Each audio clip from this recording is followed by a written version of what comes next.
বিদ্যাঙ্গন YouTube চ্যানেলে নবম শ্রেণীর ছাত্রছাত্রীদের স্বাগত। আজকে যে বিষয় নিয়ে আলোচনা করব সেটি হচ্ছে জীবন বিজ্ঞানের প্রথম অধ্যায়। তো প্রথম অধ্যায় থেকে পার্ট 1 আকারে আমি এখানে প্রশ্ন উত্তরগুলো তোমাদের সাথে আলোচনা করেছি। পার্ট 2 এর ভিডিওটি খুব শীঘ্রই আপলোড করে দেবো। তোমাদের বলবো যে ভিডিওটি কেউ স্কিপ না করে প্রথম থেকে শেষ পর্যন্ত গুরুত্বপূর্ণ সহকারে দেখবে, কেননা এখানে যে সমস্ত প্রশ্নগুলো আমি তোমাদের বলে দিয়েছি সেই প্রশ্নগুলো কিন্তু তোমাদের প্রথম ইউনিটের জন্য খুবই গুরুত্বপূর্ণ। চ্যানেলে নতুন হয়ে থাকলে চ্যানেলটিকে অবশ্যই সাবস্ক্রাইব করে রাখো এবং নোটিফিকেশনে বেল আইকনটিকে অন করে দাও এই রকম ধরনের নিত্য নতুন নোটস এবং সাজেশন পাওয়ার জন্য। চলো দেখে নেওয়া যাক যে সমস্ত প্রশ্ন তোমাদের বলে দিয়েছি। প্রথম প্রশ্ন, কত বছর আগে পৃথিবীতে প্রাণীর সৃষ্টি হয়েছিল? আজ থেকে প্রায় 3.7 মিলিয়ন বছর আগে। 2 নম্বর প্রশ্ন, জীবনের জৈব রাসায়নিক উৎপত্তি তত্ত্বটি লেখো। অজৈব রাসায়নিক পদার্থ থেকে জৈব পদার্থ এবং জীবের উৎপত্তি ঘটেছে। 3 নম্বর প্রশ্ন, জীবনের জৈব রাসায়নিক উৎপত্তি তত্ত্ব প্রথম প্রবর্তন করেন কে? না বিজ্ঞানী আলেকজান্ডার ওপারিন। 4 নম্বর প্রশ্ন, বিজ্ঞানী ওপারিনের লেখা বইটির নাম লেখো। দি origin of life on earth. 5 নম্বর প্রশ্ন, জীবনের রাসায়নিক উৎপত্তির নাম ধাপগুলি লেখো। না প্রথম ধাপ হচ্ছে সরল জৈব যৌগের উৎপত্তি, দ্বিতীয় ধাপ হচ্ছে জটিল জৈব যৌগের উৎপত্তি, তৃতীয় ধাপ হচ্ছে কুয়াসার ভেট।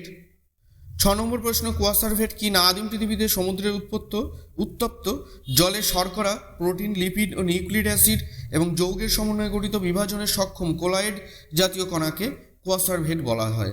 7 নম্বর প্রশ্ন, বেশিরভাগ জীব বিজ্ঞানীর মতে পৃথিবীতে প্রথম কোষের আবির্ভাব কোথায় ঘটে? সমুদ্রে। 8 নম্বর প্রশ্ন, কোন বিজ্ঞানী প্রোটোপ্লাজমকে জীবনের ভৌত ভিত্তি বলে বর্ণনা করেছেন? বিজ্ঞানী হাক্সলে।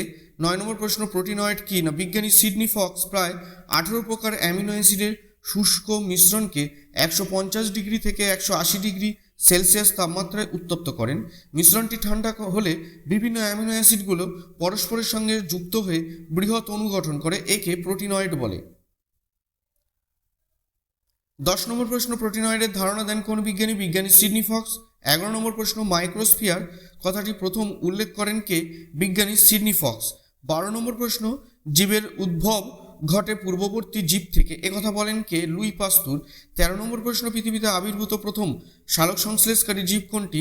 সায়ানোব্যাকটেরিয়া। 14 নম্বর প্রশ্ন, সজীব বস্তুর প্রধান উপাদান কি? না প্রোটোপ্লাজম। 15 নম্বর প্রশ্ন, হট ডাইলিউট স্যুপ কি? জীবনের জৈব রাসায়নিক তত্ত্ব অনুযায়ী জীব সৃষ্টির প্রথম পর্যায়ে অজৈব অণুগুলি পরস্পর মিলিত হয়ে ক্ষুদ্র জৈব অণুর উৎপত্তি ঘটে। এই সকল পদার্থসমূহ সমুদ্রের উত্তপ্ত জলে ভাসতে থাকে। এই ক্ষুদ্র জৈব অণুসমূহের সঙ্গে সমুদ্রের উত্তপ্ত জলের সমাহারকে বিজ্ঞানী হ্যালহেড হট ডাইলিউট স্যুপ বলেছেন। 16 নম্বর প্রশ্ন, হট ডাইলুট স্যুপ কথাটির প্রবক্তা কে? বিজ্ঞানী হ্যাল হেডেন। 17 নম্বর প্রশ্ন, প্রোটোবায়ন্ট কি কি দিয়ে গঠিত? না ডিএনএ, আরএনএ এবং প্রোটিন দিয়ে গঠিত। 18 নম্বর প্রশ্ন, বায়োজেনি কাকে বলে? না আদি কোষের উৎপত্তি ও তার বিবর্তনকে বায়োজেনি বলে। 19 নম্বর প্রশ্ন, জীব বৈচিত্র্য বা বায়োডাইভার্সিটি কাকে বলে? বিভিন্ন প্রকার পরিবেশে বসবাসকারী জীব সম্প্রদায়ের মধ্যে আকার, আকৃতি, গঠনগত যে বিভিন্নতা দেখা দেয় তাকে জীব বৈচিত্র্য বা বায়োডাইভার্সিটি বলে। 20 নম্বর, সারা পৃথিবীতে মোট কয়টি জীব বৈচিত্র্য হটস্পট আছে? 34টি। 21 নম্বর প্রশ্ন, প্রকরণ কাকে বলে? কোনো জীব প্রজাতির অন্তর্গত একটি জীব থেকে অন্য জীবের বাহ্যিক ও গঠনগত যে পার্থক্য তাকে প্রকরণ বলে।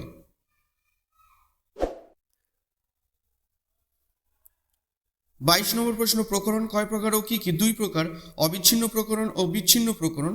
23 নম্বর প্রশ্ন, বায়োলজি শব্দটি কে কত খ্রিস্টাব্দে প্রথম প্রবর্তন করেন? 1801 খ্রিস্টাব্দে বিজ্ঞানী ল্যামার্ক। 24 নম্বর প্রশ্ন, জীববিদ্যার জনক কাকে বলা হয়? অ্যারিস্টটলকে। 25 নম্বর প্রশ্ন, না জীববিদ্যার কয়েকটি ফলিত শাখার নাম লেখো। না কৃষিবিদ্যা হচ্ছে এগ্রিকালচার, রেশম চাষ হচ্ছে সেরিকালচার, মৎস্য চাষ হচ্ছে পিসিকালচার, মৌমাছি চাষ হচ্ছে এপিকালচার। 26 নম্বর প্রশ্ন, জীববিদ্যার কয়েকটি আধুনিক শাখার নাম লেখো। না জীব পদার্থবিদ্যা, জীব রসায়ন, বায়ো ইনফরমেটিক্স, বায়োনিক্স প্রভৃতি। 27 নম্বর, মহাকাশ বিজ্ঞানের সঙ্গে সম্পর্কিত জীববিদ্যার একটি শাখার নাম লেখো। না অ্যাস্ট্রোবায়োলজি।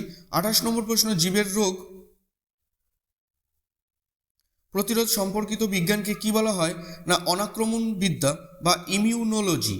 29 নম্বর প্রশ্ন, বিজ্ঞানের শাখাগুলিতে কি দিয়ে আলোচনা করা হয়? না বাস্তুবিদ্যা, পরিবেশের জীব ও জড়ের অন্তর সম্পর্কে আলোচনা করা হয়। মাইক্রোবায়োলজি, বিভিন্ন অণুজীব সম্পর্কে আলোচনা করা হয়। আচরণবিদ্যা বা এথোলজি, প্রাণীর আচার আচরণ সম্পর্কে আলোচনা করা হয়।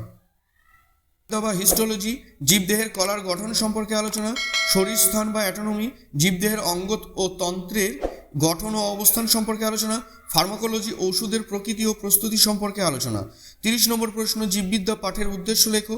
না বিভিন্ন রকম জীব সম্পর্কে কৌতূহল নিবারণের জন্য জীববিদ্যার জ্ঞান আমাদের প্রয়োজন। পরিবেশের ভারসাম্য বজায় রাখার জন্য পৃথিবীর সকল জীব ও জড়ের যে ভূমিকা আছে তা জীববিদ্যা থেকে জানা যায়। বিভিন্ন প্রকার জীব ও জীবন সম্পর্কে আমাদের সঠিক দৃষ্টিভঙ্গি গড়ে ওঠে। 31 নম্বর প্রশ্ন, মহাকাশ বিজ্ঞানে আধুনিক জীববিদ্যার প্রয়োগ লেখো। না মহাকাশযানে ক্লোরেল্লা নামে এককোষী শৈবাল রাখা হয়। এই শৈবালগুলো খাদ্য হিসাবে ব্যবহার করা হয়। এছাড়া মহাকাশের শ্বসনে সৃষ্ট কার্বন ডাই অক্সাইড শোষণেও এরা সাহায্য করে। অপরদিকে ক্লোরেল্লা মহাকাশচারীকে অক্সিজেনের যোগান দেয়। 32 নম্বর প্রশ্ন, কোন বিজ্ঞানী সর্বপ্রথম সমস্ত জীবের শ্রেণীবিভাগ করার চেষ্টা করেন? অ্যারিস্টটল। 33 নম্বর প্রশ্ন, টক্সোনমি কি? না জীববিদ্যার যে শাখায় জীবের শনাক্তকরণ, নামকরণ, শ্রেণীবিন্যাসের নিয়ম বিজ্ঞানসম্মতভাবে আলোচনা করা হয় তাকে টক্সোনমি বলে। 34 নম্বর প্রশ্ন, টক্সোনমি বিদ্যার জনক কাকে বলা হয়? ক্যারোলাস লিনিয়াসকে।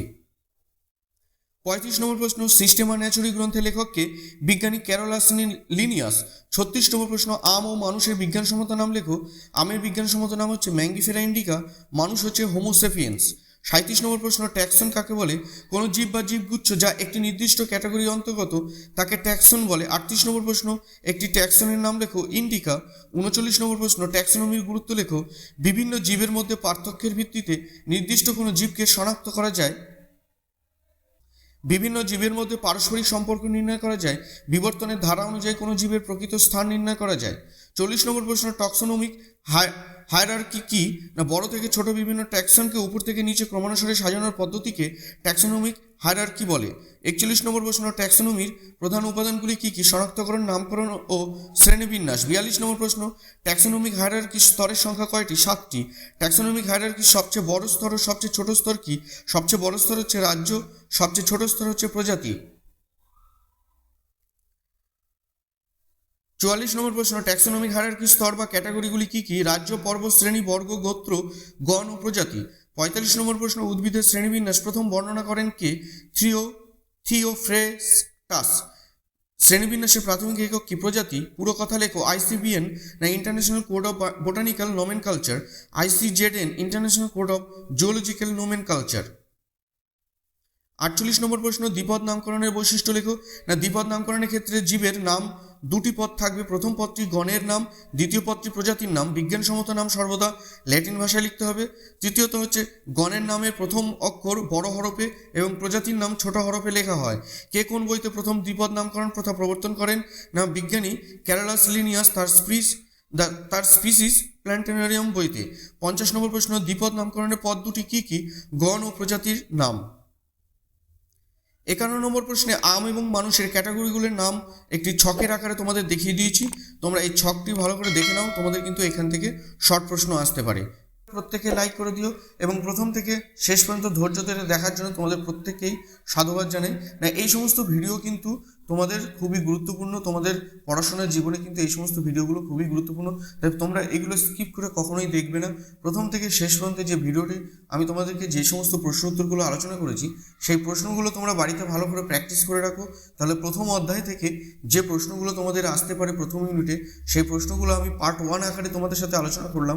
পার্ট 2 এর আকারে এই প্রথম অধ্যায় থেকেই খুব শীঘ্রই ভিডিওটি আপলোড করে দেবো। তোমরা বিদ্যাঙ্গনী ইউটিউব চ্যানেলের সঙ্গে যুক্ত থাকো।